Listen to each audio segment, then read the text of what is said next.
main question, of course, this morning is, are you as a woman, do you feel threatened by the language and the action of men? That's what we're talking about, and what should happen in order to make that go away. What are your personal experiences about this? Lots and lots of calls. I'll try and get to as many as I can before the top of the hour. Let's go to Carolyn in Hull. Carolyn, what's your experience been?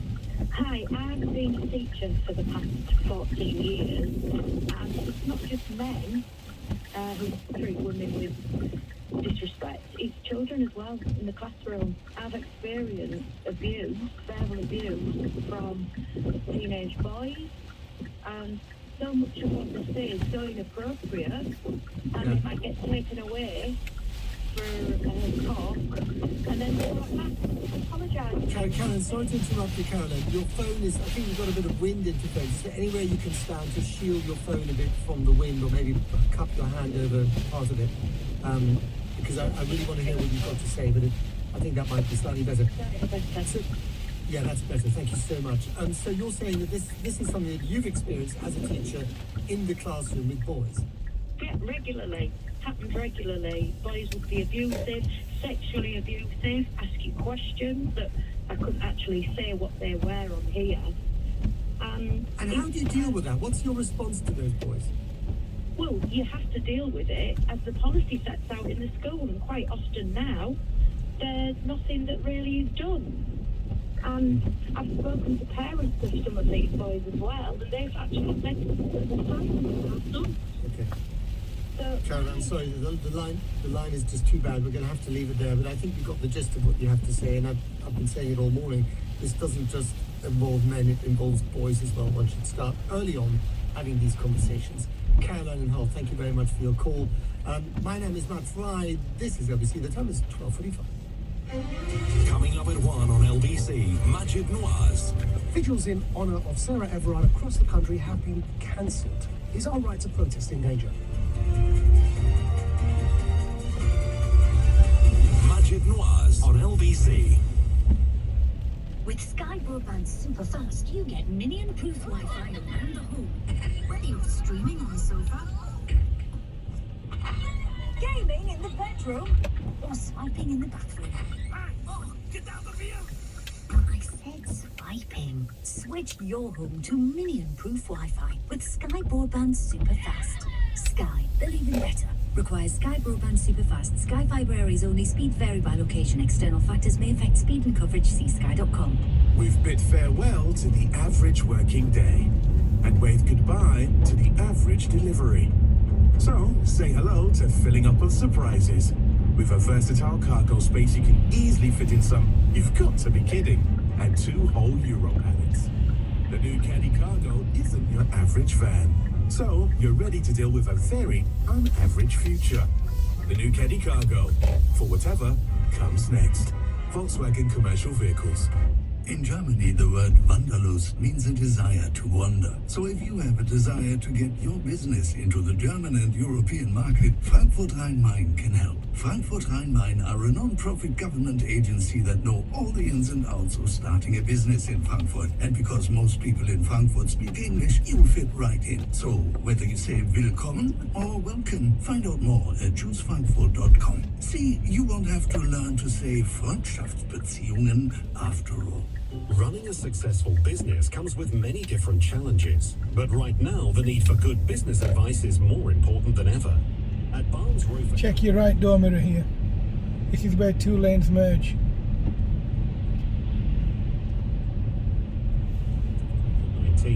to arrange a free consultation with one of our partners to find out how we can support you and your business, please visit barnesroof.com. Barnes Roof, clever accountants for business. John's laid-back Easter lamb. To stop the days rolling into one, I tried something fancy this Easter. Middle Eastern lamb. First I toast the spices to release the aromas. Then add them with some Tesco baharat to the paste.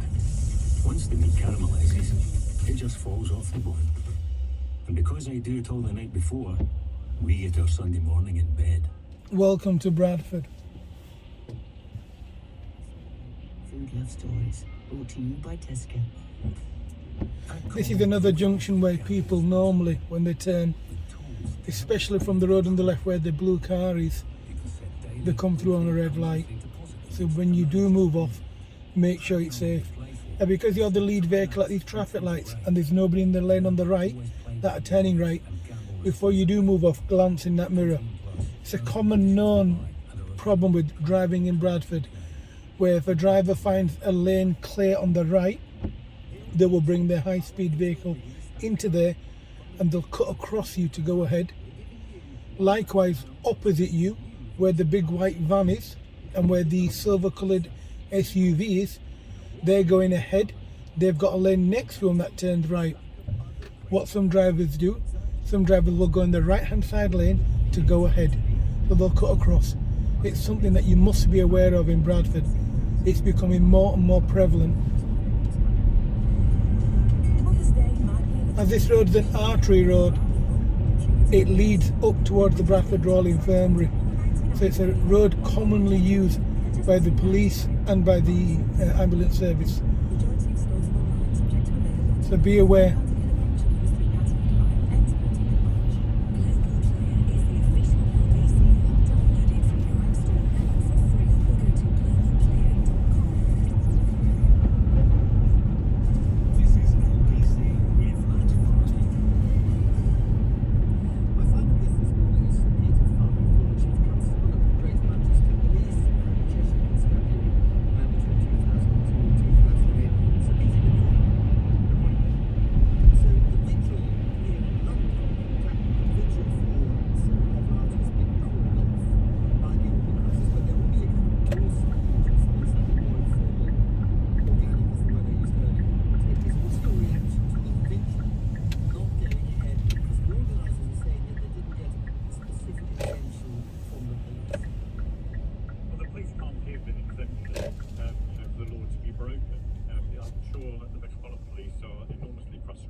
By what's happened.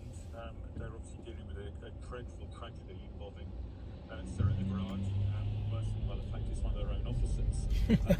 Very much they would have liked to allow to indeed facilitate and enable this. It's a quick right. Go ahead and use it as an opportunity to engage with the people involved. But the trouble is the law. I hope you've noticed what I've done there. If you haven't, you'll probably fail a driving test.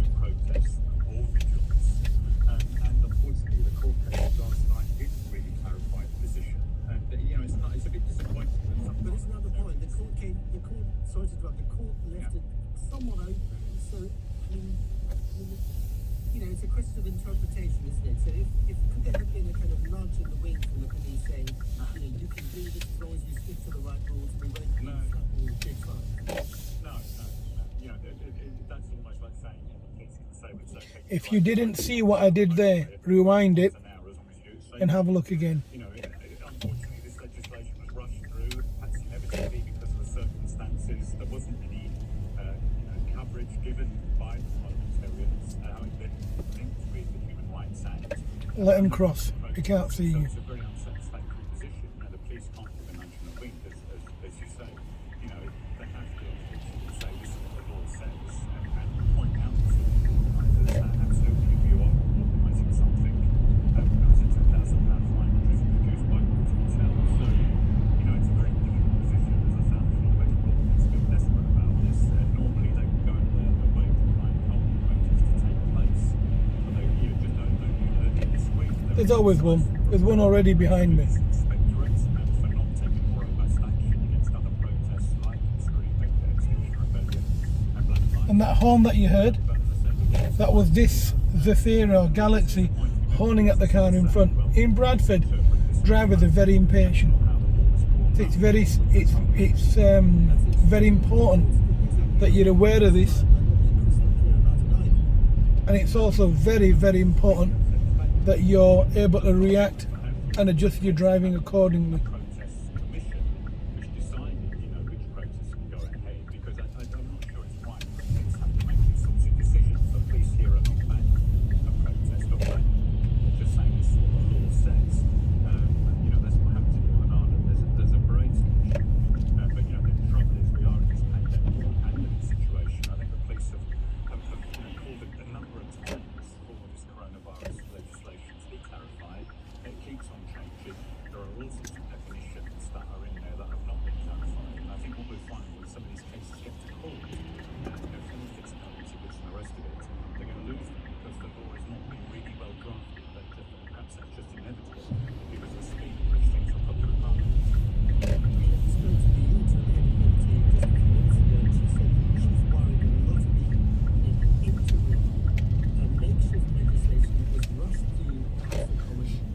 This is another junction that people normally jump red lights. They jump them by simply driving too fast. It's something that you've got to be aware of. Also, you've got to watch out for other drivers, like on the road ahead of us, that are going turning left, and they'll overtake the vehicle, shockingly. Again, the driving standard sometimes in Bradford is debatable. But, you know, when the cat's away, the mice are out to play. I'm afraid it's just one of them things in Bradford that you've got to accept and put up with.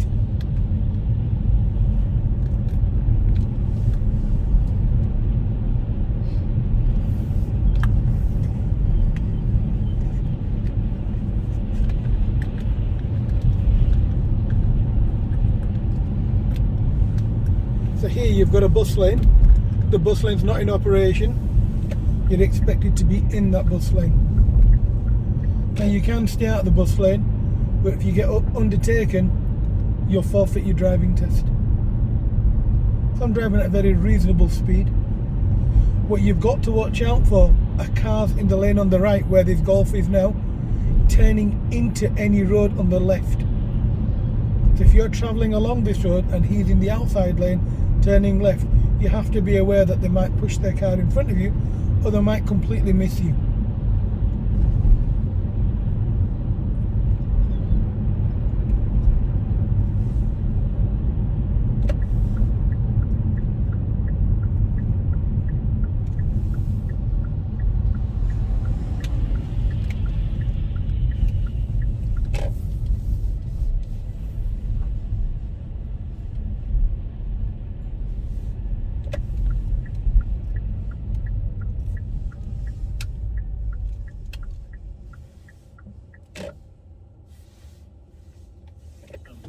So many women feel they cannot go about their normal business, exercise the basic human right of being able to go out there in public, and that needs to be taken more seriously by all of us. But the first thing I think is absolutely mad. You know, the police need to listen to the experiences of women and hear, you know, all these measures that they're having to take and see what can be done about it.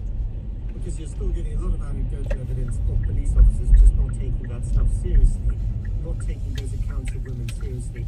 Is it also a question of just the number of policemen and policewomen on the streets? Yes, I think it is. You know, we've got a historically low number of officers, and the fact is, as I say, when they're struggling even to get properly rate, you can understand why what might be seen by some as a lower level. They struggle to deal with offences like harassment, people being, threatened in the streets, and all those sorts of incidents that you've been talking about. The trouble is, a lot of this is also, as we know, happening on social media, and it's basically ungoverned space at the moment, I think there's also a big debate about police presence on the street, what is the public wants the police to concentrate on, but certainly, I've argued that, that a lot of police effort at the moment has been drawn into things like mental health cases, a lot of the strains that other services are facing, some of it because of the pandemic, some of this, quite long-lasting trends, this has got to be part of that discussion about what do we want the police to concentrate on. But certainly I think the message has come across loud and clear that many women are just putting up with incidents. And I think one of the really striking things from the surveys, Matt, is that almost none of it has been reported by these women to the police, and that's something that needs to be absolutely looked at, and the police need to be helped as to how they reprioritise, recognising though that there's a limited amount of resources out there. Indeed. So Peter Fry, thank you very much indeed, the former Chief Constable of Greater Manchester Police. Thanks for coming on the programme. Now let's go to our final caller this morning, Rob in Medway. Rob, you're on the air. Hi there, so I'm just calling, I'm a father of 3 young boys myself, one turning 7, 2 and 10 months. And from my experience as 18 to 20 working in pubs in quite major cities in the Midlands, kind of has embedded in me that I need to raise my boys for consent. So the second my eldest had a friend who was a girl, and I noticed they were hugging, I started talking about consent, and I think that as much as you can lean on authorities and you can lean on everything else, I think it does start with how you put those initial thoughts into children's heads. And, this is respect for people. You have to ask for consent to get someone's dog. You have to ask for consent to borrow a pencil. You have to ask for consent if you want to hug the woodman. Keep an eye on the Mercedes. I specifically said to my son, because he went for a hug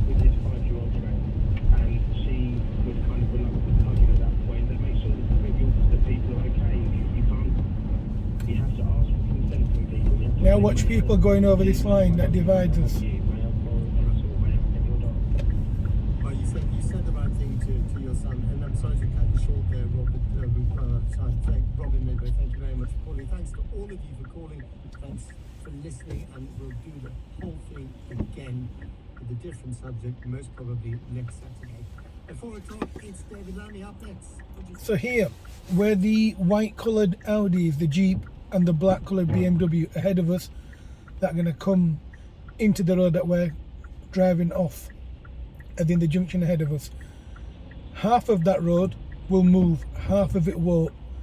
The cars on the right, the Golf, so the one with the lights on, the black coloured car, is turning right. So he has a delayed filter. So he's going now. And the Audi's moving now. Now the Audi, as in the white coloured car, they're going to move ahead. So when our light goes green, their light will remain green. But the car that's turning right, as in that's just stopped now, he has a delayed filter. So he stops moving, yet that lane is active. That lane will keep moving. So make sure it's safe before you go. Like this red coloured car, he'd continue going. So you must stop, you must give them way. When you turn right, land in the lane on the left if you can. When you do turn, glance in your door mirror, just in case you have what we call a GTD overtaking you. Quite normal. Learner cars, for some reason, are people are in the opinion that that we can't drive. So it's very important that you watch out for these people and you take the appropriate action. The appropriate action would be just to be aware. Give way if you need to. Make sure you understand and make sure you don't involve yourself in an accident.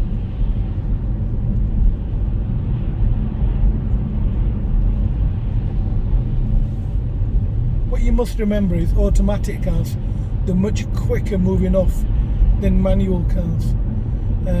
It's debatable, but they've got no gears, you know, it's automatic, so they just put the foot down and go. Plus most GTDs in Bradford are high powered cars. You'll be sat in if you're lucky, you'll be sat in this car, but most of the cars, learner cars, are quite underpowered. Essentially, it's just to help you pass a driving test. So they're barely, you know, snail pace sort of thing. We don't drive Ferraris, can't afford them, and we don't drive fast cars for a reason. So they're driving, you know, high powered, you know, 150, 200, maybe 300-400 bhp cars. That means they move very, very quickly. And because they move very quickly, you must be aware that they will catch you very quickly. Now, as a driver, you've got enough things to worry about with the driving examiner just watching you and keeping an eye on you. So you must make sure that your driving standard is appropriate for where you are. Some areas have hotspots, like common areas where they drive poor, where it's known where they drive poor and how they drive poor, meaning what you see, where you see, and how they do it, and how you're supposed to react.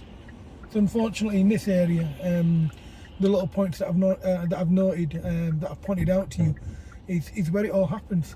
And the reason why we know it happens is we're here all the time. Now, as a driver, as a new driver, sometimes you won't come across it. Sometimes you will. Sometimes you'll recognise it while it's happening. But as an experienced driver, we see it as it's developing.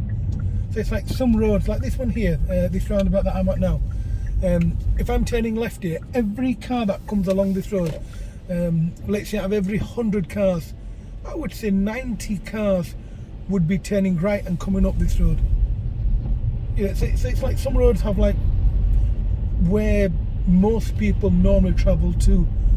So we kind of know where the heavy traffic, as we call it, or as I call it rather, where it's travelling to. So we're aware of them. It's like now, normally everyone travels along this road. So it's very rare that if you're going to make a right turn here, that you're not going to stop. The only reason you wouldn't stop if the road is clear. It's very rare. It's a very, very busy road.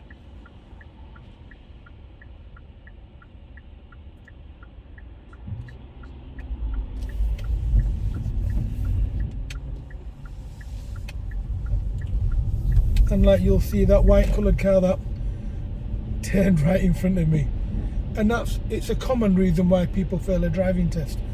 They simply ill-time the point that they come onto the roundabout. So the point that they what I call negotiate the roundabout, the point that they come on, it's just ill-timed. They're doing it when they think, oh, it's clear, he's got something to give way to. But if that car clears my path, I'm going to go. Now, although we didn't have an accident there, I simply eased off. If that white car was you on your driving test, it'd be game over. You would have failed it. You would have failed it because I went over the line before you come onto the roundabout.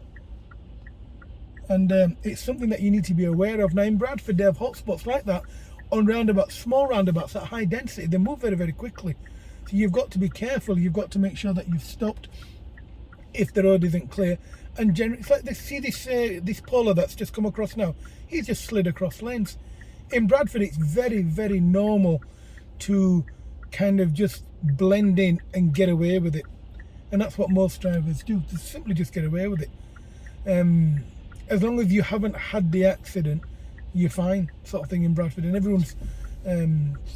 everyone has high premium, so they're trying to avoid an accident. But some people just don't care. They're just not bothered.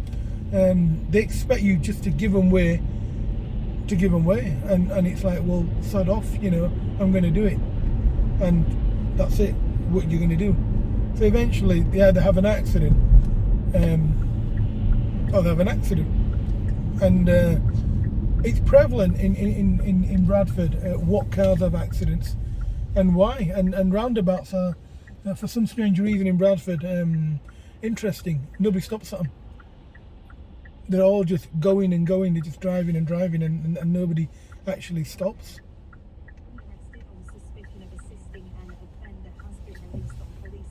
So now that I turn left here, I'm going to land in the lane on the left, which is a bus lane, but it's not active. And because it's not active, I'm expected to be in this. Now this is typically a road that you'll be coming on your driving test. It's a very easy road to fail a driving test on. A couple of reasons. First of all, pay attention to your right door mirror. Watch cars going past you.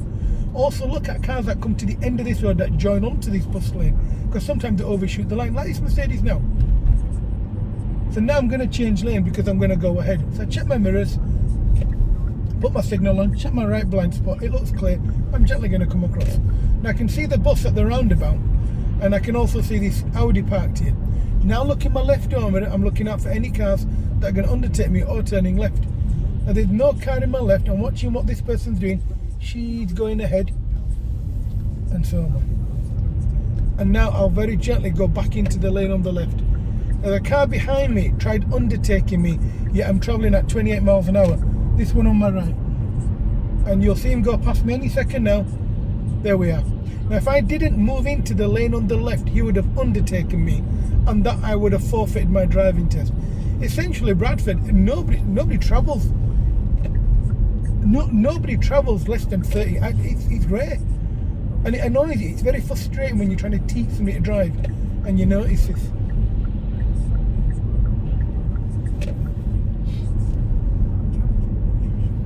Once you've driven in Bradford long enough, you'll understand how it works. You'll either accept it or you'll move out.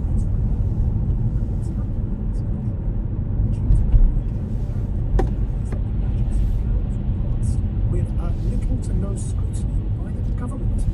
And it's the government's emergency powers that have restricted where, when, how, and why people can meet. Now, in addition to these powers, it's these very powers which grant the police the power to say, if you do this, we can fine you, and so on and so forth. All of those powers that have been used to enforce lockdown procedures up until today are those very same powers that police have been granted to prohibit protest. It's all part of the same powers. But the issue here is that the police are simply doing what they've been told to do by government and the Home Secretary Priti Patel in enforcing the powers that the government itself, through these emergency laws, have granted the police. And in addition to the fact that these powers are directly linked to the fact that we're in a lockdown, let's not also forget that last Tuesday, the Home Office published their new Police Crime Sentencing and Courts Bill. Now, this bill is an update, and anyone of my generation from my background in protest or anything like that will remember the Public Order Act of 1986. Oh, how many a time do I recall that Public Order Act being cited as a reason to either threaten taking us off the street at a protest or indeed arresting us under the Public Order Act for speaking in a tone that the police didn't like. But this particular bill that the Home Office published last Tuesday, and it's set this week to be debated in Parliament, is an update on the Public Order Act called the Police Crime Sentencing and Courts Bill. And what it does is what should really alarm you. I beseech my regular listeners and anybody involved in Extinction Rebellion, in BLM, or in any other Reclaim These Streets or any other protest to remember that the police are doing their jobs. The source of the powers that they have been granted to disrupt or scupper the vigils that were planned this evening, the source of those powers come from the government itself. The Home Secretary herself has encouraged granting these powers to prohibit these sorts of gatherings, and indeed is seeking to extend the powers that the government has to not only restrict your right to protest, but until you hear this, you'll be probably, hopefully, be alarmed. Perfectly normal in Bradford. No worries. To widen the criteria on what the very definition of a protest They'll do a is. U-turn in the So middle of the road and then have a bit of a brain freeze or maybe pick the nose. This week. The Public Order Act of 1986 had originally said that a demonstration could be stopped if it risked, quote, serious public disorder, serious damage to property, or serious disruption to the life of the community. That sounds okay, by the way. So despite how liberally the Public Order Act may have been used, the original wording of the bill, it's not that bad. But what the government is seeking to do is add to what I just read to you a new power, and that's to also restrict protests if they create noise. Yes, you heard that correctly. If protests create noise that may result in disruption to the activities of an organisation, including, for example, employees in an office, if the noise pollution is deemed too loud by police, that is now, in accordance with this bill is passed, a new power they can use to stop protests. In addition, the criteria that is being in the bill is being debated to see whether or not a protest can go ahead or not now involves the word impact. If a protest is deemed to make too much impact, then that in itself could be used as a criteria for prohibiting a protest. Now, forgive me for believing it that the purpose of a protest was to have impact and create a bit of noise. And yet, So now I'm going to go back to the test centre. I'm going to head back. I'm going to get to this roundabout. I'm going to follow the sign for the newborn unit, which is turning right on this roundabout, which is where that car is headed now. Oh, there we are. Range Rover straight in the middle of the road.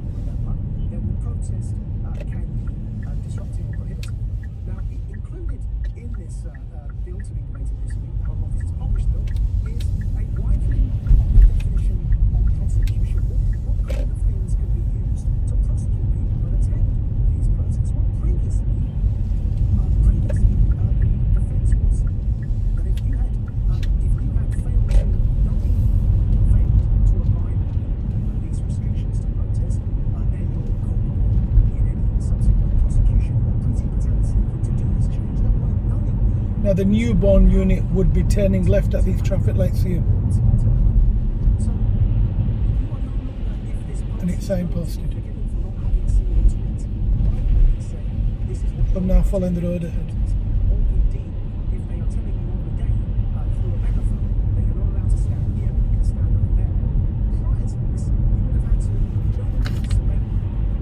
So I'm going to take the next road on the right.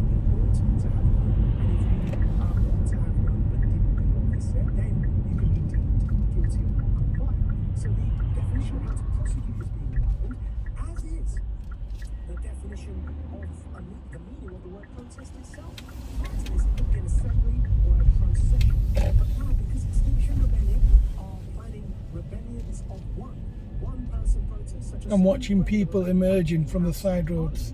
The definition of a protest is also being widened if this bill passed to include one person standing on the street. The traffic calming measures are so good here. At the bottom, the concrete bollard are replaced every couple of weeks. Years. And the interpretation of this bill, But this is quite normal. The golf parked next to the taxi having a bit of a chinwag. prior to this, it would have been placed in the bill itself. Now the Home So Secretary completely normal. It's normal in Bradford. interpret what a serious disruption at a protest entails. I suppose the social via a distancing. instrument, which is simply the powers granted to her to unilaterally interpret legislation. Now, first of all, allow me to acknowledge the source for a lot of what I'm reading for you today with regards to these potential changes in law that are being debated this week from column by Ian Dunn, Silencing Black Lives Matter. And you'll see that I will wait before I turn. Of March this year. If you haven't joined the dots yet, then allow me to spell it out for you.